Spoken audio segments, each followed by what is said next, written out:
In GA4, if you go into any details report, you'll find two charts, a bar chart and a scatter chart.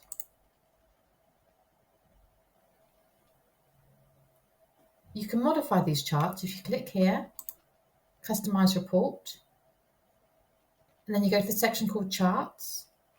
You can switch the order of these charts. You can hide a chart, and you can change a chart.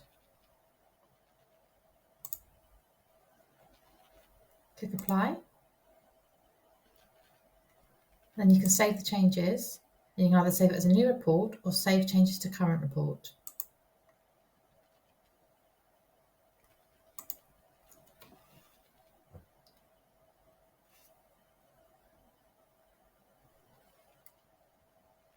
Those changes are now saved.